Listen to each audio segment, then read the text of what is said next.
The war was over, but the sky still smelled like ash. Wrecked ships floated above the ruined city, casting long shadows over the broken buildings. On the ground, under the remains of a collapsed tower, something moved slowly. Weakly, it was Virell, once one of the proudest warriors of the Xerath species. Now she could barely crawl. Her silver armor was cracked, scorched and half buried in dust. Her left leg didn't respond, and her energy weapon had no charge left. She had fought until her battalion fell, until her leaders called retreat. But no one came for her. They left her behind, saying nothing over the comms, as if she never existed. Virell tried to pull herself toward a shadowed alley where the sun wouldn't burn her pale skin. She didn't cry. Her kind didn't cry. But inside, something felt worse than pain. She had been loyal, brave, and skilled. And yet, in the end, she was tossed aside like a broken tool. She was sure she would die there, alone, buried with the dead. Until she heard boots crunching on metal debris, she froze, heart pounding. A figure appeared in the smoke, tall and two-legged. Holding a light, a human. The galaxy feared them, called them monsters in war. Virell felt fear rise in her chest, but she didn't have the strength to fight or flee. She waited, eyes narrowed, ready to snarl one last time. The human stopped when he saw her. He didn't lift his weapon. Instead, he slowly crouched and placed something in front of her. A water pouch. Virell blinked, confused. She looked up at his face, dust-covered, tired, but calm. He didn't speak yet. Just motioned to the pouch, then gently pushed it closer. She looked at the pouch, then at him, unsure. Finally, with shaky fingers, she grabbed it and drank. The cool liquid hit her throat like fire and ice, and she coughed. The human chuckled softly, not in mockery, but relief. "You're lucky I found you," he said, his voice low and warm. "My name's Nathan." She didn't answer, just stared. Why would a human save her? Her people told stories about humans cruel, dangerous, full of tricks. Yet this one was not killing her, not even laughing at her weakness. Nathan stood and looked around, then back at her. "I'm not going to hurt you," he said. "Can you walk?" Virell tried, but her body shook and collapsed again. Nathan didn't sigh, didn't curse. Instead, he knelt, pulled something from his pack, and wrapped her shoulder. Then, without asking, he gently lifted her onto his back. Virell was too weak to fight it, and somewhere deep inside, something told her she didn't want to fight it. He carried her through broken streets to an old human outpost. It was small but strong, hidden under debris and shielded from sensors. Inside, it was quiet and cool, filled with leftover supplies, some working lights, and enough power to run small machines. Nathan laid her down on a soft mat, then brought more water and some protein bars. She watched him with careful eyes as he moved around, never turning his back, never lowering his guard, but also never acting like she was a threat. She tried to speak, but her voice cracked. "Why? Help me," she whispered. Nathan looked at her, thoughtful. "Because I saw you breathing," he said, "and because no one deserves to die alone." Her mind didn't understand this. In Xerath culture, warriors who couldn't stand were forgotten. Helping the weak was shameful, but here was a human, their enemy, treating her with more care than her own commanders ever had. That night, she didn't sleep. Her body hurt too much, and her thoughts were louder than the silence. Nathan sat near the door, reading something on a cracked tablet. His gun always nearby, but he didn't chain her, didn't ask questions, didn't mock her. He just let her exist in the middle of the night. She tried to crawl out. Her pride told her she had to leave. She couldn't take kindness from a human. She was a warrior, not a stray animal. But her body gave up halfway through the hallway. She collapsed. Breathing hard, angry at herself, Nathan found her moments later. He said nothing. Just picked her up again and brought her back. "You're not weak," he said quietly. "You're just hurt." Virell closed her eyes. Not in pain, but in confusion. This man, this human, didn't see her as broken. He saw her as someone worth saving. For the first time since the war began, she started to believe it too. The next morning, soft light crept through the cracks in the metal roof of the old outpost. Virell slowly opened. Her eyes, her body still ached, but less than before. Nathan had already woken up.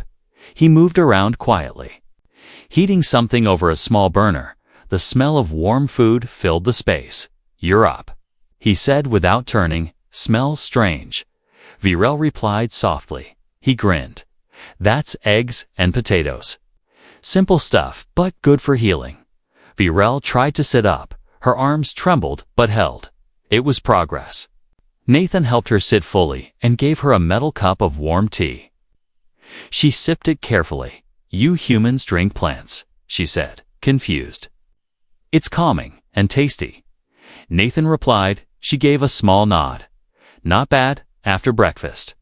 Nathan placed her armor in front of her. The glow from the symbols hadn't faded. He touched the central plate again, and the blue light pulsed. "This armor recognizes you. That's not random. It means something. Maybe you are meant for more," he said. Virell stared at the markings. "My mother never told me much. She died during training. I joined the ranks young. No family, no questions, just duty.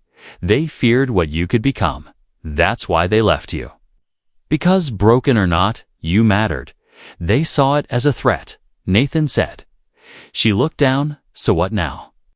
"I'm still weak, still can't walk without help. Armor doesn't change that. But strength isn't only in muscle. It's in choice, and you're choosing to survive. That's power." Nathan answered. He reached into his pack and pulled out a strange tool. "I found something yesterday. An old exoskeleton brace might help you walk again. If we adjust it for your build." They spent the next hour modifying it. Virell sat on the floor as Nathan measured and reshaped pieces. When it was ready, he helped her attach it to her legs. She stood, slowly, trembling, but she stood. She looked at him. "Wide-eyed, I didn't think I could stand again." Nathan nodded. "Now you can. Soon, you'll run." They stepped outside together. The sun was warm, and the wind gentle. Virell took a few shaky steps, then more, each one steadier. Nathan followed close, just in case. She paused and looked at the sky. "My people said humans are destroyers, but you heal. Why help me? Really?" Nathan looked at her seriously. "Because I've seen enough war. Too much hate. You were left to die, but you didn't. You lived. That matters to me. I couldn't ignore that." She was silent for a while, then said, "Maybe our stories about humans were wrong, or maybe I was lucky to meet the one good one." He laughed softly. "Maybe both, but you're alive, and that means your story isn't over. You get to decide what comes next." She nodded slowly. For the first time in her life, she felt something stronger than duty. She felt choice. That evening, as the sun set, she cleaned her armor herself. Nathan sat nearby, watching, planning to wear it again soon. He asked, "Not yet, but I want it ready. I think I'll need it." Nathan handed her a small device. "I also found this. It's an old signal beacon, broken, but I think I can fix it. Could be useful." "Useful for what?" "To call for help, or maybe to send a message. You said your people left you. Maybe it's time they hear from you again." She hesitated. "What would I even say?" "The truth, that you're alive and stronger than they ever believed." She didn't answer, but held the beacon tightly. Something inside her stirred, not just hope, purpose. The night was quiet. Only the sound of wind passed through the broken steel beams of the outpost. Virell sat with her back against the wall, holding the beacon in her hands. She had stared at it for hours. Her fingers ran over its surface again, and again she wasn't ready to send the message, not yet, but she knew that time was getting closer. Nathan was outside, setting up new motion sensors around the area. He had become more alert lately. He said he saw signs, strange footprints, broken twigs that weren't from animals. They both knew someone might be searching. But for now, there was still time. Virell picked up her chest armor again. The soft glow of the symbols pulsed like a heartbeat. Every time she touched it, she felt warmth. As if the armor knew her better than she knew herself, she decided to ask, "Nathan, why do you think this armor lights up for me? Is it just bloodline?" Nathan wiped sweat from his forehead and walked over. "It's more than blood. These markings, they're linked to ancient command units. Your ancestors might have been leaders, royalty maybe, that tech in the armor. It was meant to bond with someone. Strong, someone worthy." Virell laughed bitterly. "My own people never saw me as worthy. They left me, they called me weak. They were wrong. You've survived all this. Not just with muscle, but with your heart. You cared even when they didn't. That's real strength." She looked down. "I don't know if I believe that, but I want to, and maybe that's a start." Nathan nodded. "It is. And there's something else. I decoded a part of the armor signal. There's a locked file in there, encrypted. Might be a message from your bloodline. We need to open it." Virell's eyes lit up. "Then let's do it." They worked through the night. Nathan connected his scanner. The encryption was old, but tough. Virell sat beside him, answering questions about old Zareth traditions, codes, and phrases that might unlock the data. After hours of trying, the screen blinked. Access granted. A hologram appeared. A tall female Zareth warrior stood in glowing light. She looked strong and calm. Her eyes were sharp. "If you are seeing this," the message began, "you are my descendant, and you are alive. Our enemies feared our bloodline. They erased our names. But the armor remembers, and now, so will you. Lead not through fear, but through strength of will." That is our way.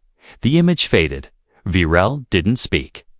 Nathan waited. Finally, she whispered. "She looked like my mother. I thought I was born of nothing. But I carry her legacy. They tried to bury it, but it's alive in me." Nathan smiled. "You don't need anyone's permission to rise. You were meant to. The armor proves it. Now you decide what comes next." That evening, Virell trained. She walked the full circle of the outpost with her exobrace. She lifted light weights. She practiced breathing control. Her body hurt, but her will burned stronger than ever. Nathan watched in silence. He knew better than to interrupt. She was becoming herself again. Not the soldier they built, not the broken warrior they threw away, but something new, something greater. Later, while checking the motion sensors, Nathan found a broken drone. It wasn't human-made. It had the crest of the Zareth Council. He brought it back quickly. Virell frowned when she saw it. "That's from the Prime Guard. They're elite scouts. They were looking for something. Or someone, you," Nathan said. "They must know you're alive. Or worse, they tracked the armor's activation. We have to be ready." Virell stood taller. "Then let them come, this time. I won't be hiding. I will face them, and I will not be alone." Nathan loaded his weapon. "Damn right you won't." Together, they began setting traps. They reinforced walls. They set up power charges. Every hour brought them closer to confrontation. But fear no longer filled the space. Only purpose. Only fire. The first attack came at dawn. The sky turned red with the rising sun, and the air felt too still. Nathan spotted movement beyond the broken fence. A single scout drone flew low, scanning silently. He aimed and fired. The shot was clean. The drone exploded before it could send a signal. but they both knew it was too late. "They're coming," Nathan said. Virell nodded. She stood tall now. The exobrace on her legs helped her walk without pain. Her armor was repaired. The blue glow pulsed stronger than ever. She wore it with pride. "Let them come," she said. Nathan checked. His rifle. "I count 3 directions they might approach from. We cover east and north. I rigged charges in the west passage. If they step wrong, they won't step again." Virell walked beside him as they set traps. They didn't talk much. There was no need. They moved as one. Every step, every look, shared purpose. Later, they returned inside and reviewed the old outposts. Defense system, some turrets still worked. Nathan activated them manually. Virell watched him work. She was amazed by his calm. She had fought wars, but never like this. Not with someone who trusted her, not as an equal. The first group of enemies arrived after noon. 5 Zareth soldiers in black armor moved through the dust. Scanning the area, Virell took her position behind a broken wall. Nathan crouched behind crates with his rifle ready. They waited. The soldiers entered the trap zone. Nathan gave a signal. Boom. The ground exploded. 2 soldiers were thrown back. Armor cracked. The other 3 raised shields and moved forward. Virell stepped out from cover. "You came for me." The soldiers paused. One of them shouted, "You are ordered to surrender. The council demands your return. You carry stolen property." Virell laughed. "This armor is mine. You left me to die. Now you want me back." Too late, Nathan fired. 1 soldier fell instantly. The others opened fire. Virell rolled behind cover and returned shots. Her aim was true. In minutes, it was over. The field was silent again. Virell stood over 1 fallen soldier. She pulled off his helmet. He was young, his eyes still open in shock. "They send children now," she whispered. Nathan came beside her. "They'll send more. They know you're dangerous now. They'll try harder. Let them," she said. "I'm not afraid anymore." That night, they checked their supplies. Ammo was low. Power cells nearly drained. They needed help. Nathan looked at the beacon. "We can't hold this place forever. We need backup. Maybe it's time to use the beacon." Virell stared at it. She remembered the words of the hologram. "Lead with will, not fear." She picked up the beacon and activated it. A soft hum filled the room. She spoke slowly. "This is Virell. Former soldier, survivor. I was abandoned, but I live. I wear the armor of my ancestors. You feared what I could become.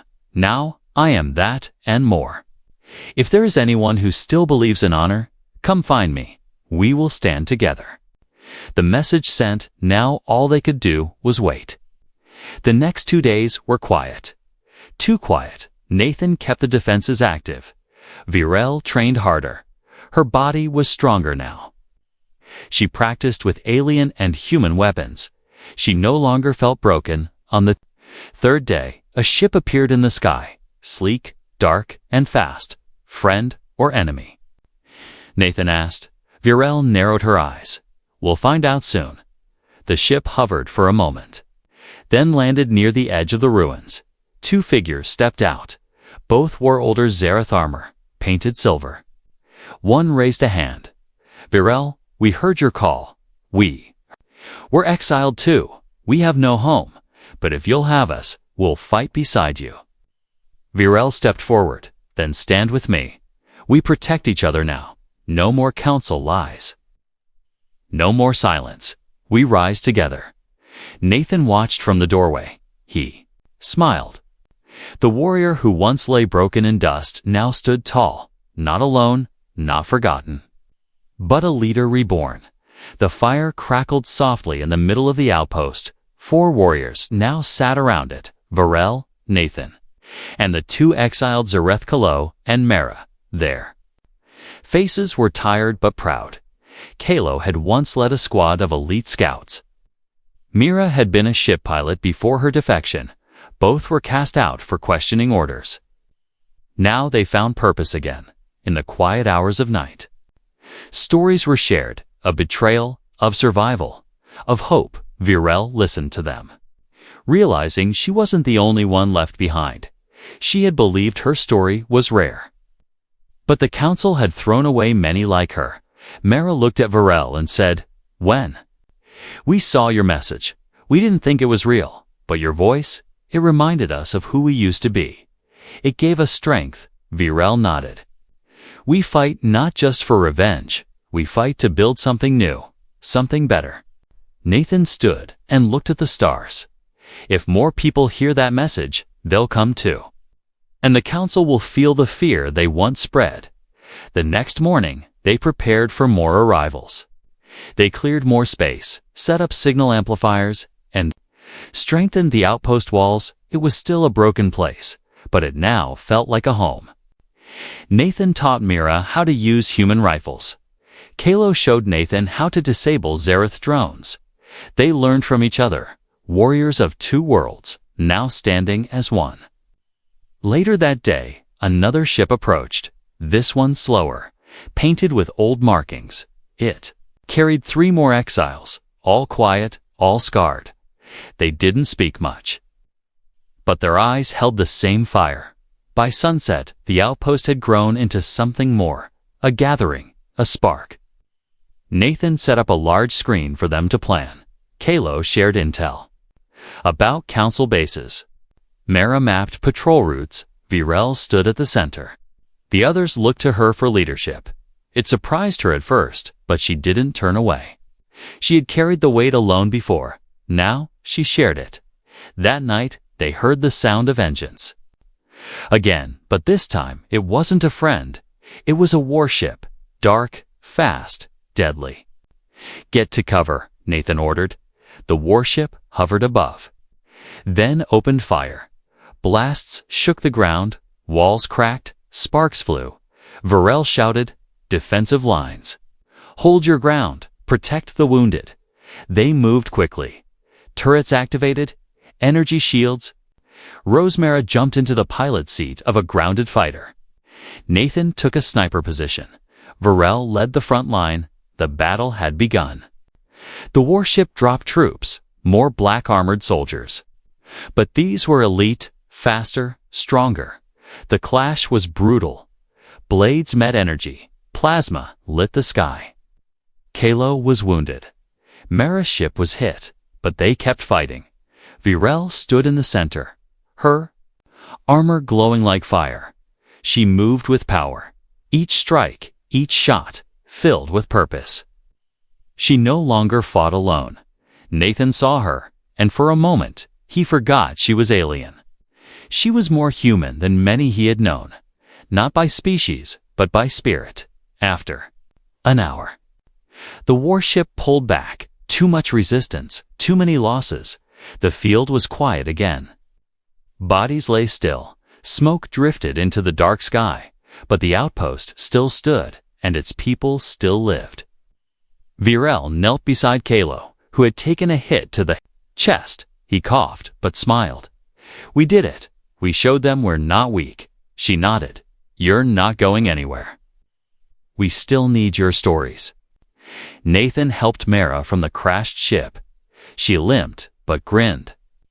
"They didn't expect us to fight back like this. Now they'll think twice." That night, they burned their fallen with honor. Songs were sung, hands held, even in pain. They stood strong. Virell looked around at the faces in the firelight. Each one carried scars. Each one had been thrown away. But now, together, they were a force, and the galaxy would soon learn. The forgotten do not stay silent forever. Days passed after the battle. The outpost was damaged but alive. The walls were patched with scrap metal.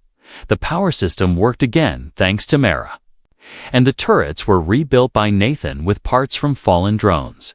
They were not just surviving. They were preparing. Word of Virell's stand began to spread quietly through old rebel channels. More exiles joined. To hear, 3 there. Each one carried pain. Each one carried fire. They built shelters around the outpost. A small village began to take shape. It was no longer just a hideout. It was becoming a symbol. Virell walked every morning among the new arrivals. She greeted each one. She listened to their stories. Some cried, some stayed silent, but all of them looked at her with the same hope. She didn't feel like a leader, but they believed she was one, and so she acted like one. Nathan noticed the change in her. Her voice grew stronger, her steps more steady, her decisions more confident. He smiled as he watched her. She was no longer the broken warrior he had carried from the rubble. She was something more. One morning, Virell stood on a raised platform made of old metal. The crowd gathered around her. Humans, Xerath, other alien species too, all abandoned by the council. All ready to rise, she raised her hand. The crowd fell silent. We were called useless. We were left to die. We were forgotten, but here we are. Alive, together, stronger than ever. The council wanted us to vanish. Instead, we have become something they can no longer control. We will not beg to return. We will not kneel for mercy. We will build our own future, with our hands, with our hearts. And if they try to stop us again, we will remind them who we are. The crowd roared.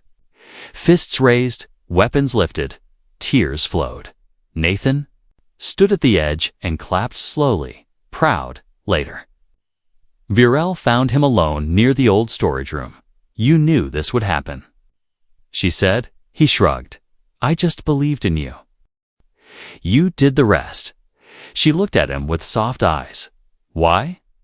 Why care so much?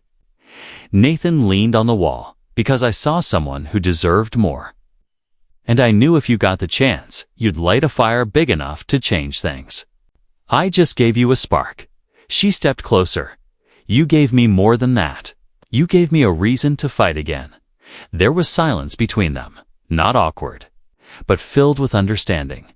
Just then, Mara ran in. We picked up a transmission. It's from a council war fleet. They're coming, and they're not sending scouts this time. They're sending everything.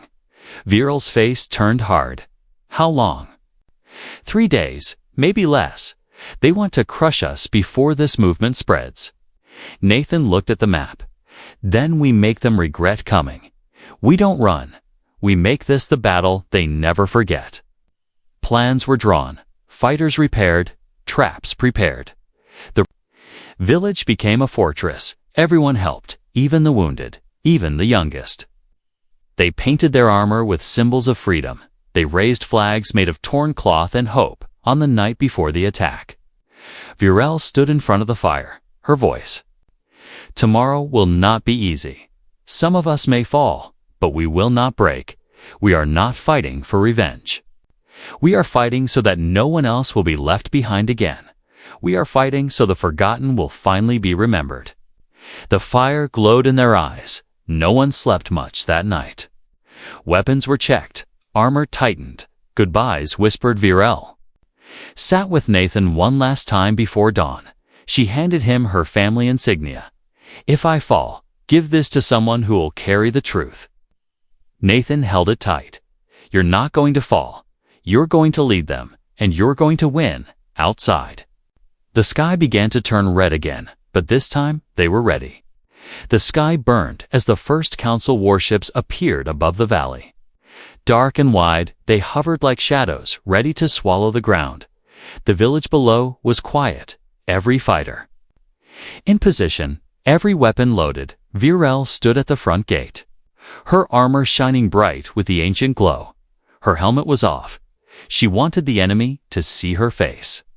Nathan stood beside her, calm and focused. More than 20 fighters now waited. Behind them, all once called broken, now ready to rise. The council sent a final message: surrender, and you will be spared. Resistance will lead to complete destruction. Virell stepped forward. She activated the beacon one more time, her voice clear and steady. We are not afraid. We do not kneel. Come if you dare, and we will show you what the forgotten can do. No more. Words, the battle began. Dropships fell from the sky. Blasters lit up the sky with blue and red light. Virell charged into the center of the chaos. Her blade met enemy after enemy, each strike clean, each move full of fire. Nathan covered her from above. Sniper shots picking off attackers near the walls. Mara led the air defense, flying low and fast, kaying out enemy drones with perfect aim. Kalo and his ground team fought like a storm. Using old tactics mixed with new hope, the outpost shook. Parts of the wall collapsed, but no one ran. They pushed back with everything they had. Enemy commanders screamed orders, but the fighters of the outpost moved as one. Virell reached the center of the battlefield. She saw the lead council officer step out. Tall, covered in gold-trimmed armor. He pointed at her. "You should have died. You are a threat to order." She lifted her blade. "No. I am the beginning of a better order. One where people like me don't get thrown away." They charged at each other. Blades clashed. Sparks flew. He was strong, but Virell was stronger. She had purpose. She had fire. She knocked him down. He tried to crawl. She raised her weapon. "Your order ends today." And with that, the last of the council's command fell. The remaining troops scattered. Some surrendered. Some fled. But the battle was over. The field was filled with smoke and silence. Then came cheers, shouts of victory, tears of relief. Nathan ran to Virell. She was tired, bruised, but smiling. "You did it," he said. "We did it." She replied. They walked back slowly to the center of the village. The wounded were treated, the fallen. Honored flags of freedom were raised high. That night, around the fire, Virell spoke one last time. "Today, we proved that broken does not mean useless. Abandoned does not mean alone. We stood when they thought we would fall. And now we rise as something new. We are no longer forgotten. We are the fire they tried to smother. And we will light the path for others to follow." The crowd stood with her, the fire in their eyes brighter than the stars. Nathan held her hand for a moment. "What now?" he asked. Virell looked at the horizon. "Now we build not just walls, but a future. And if the galaxy isn't ready for us, then we will make it ready." And so, the warrior who was once left for dead led a new world into life, one step at a time.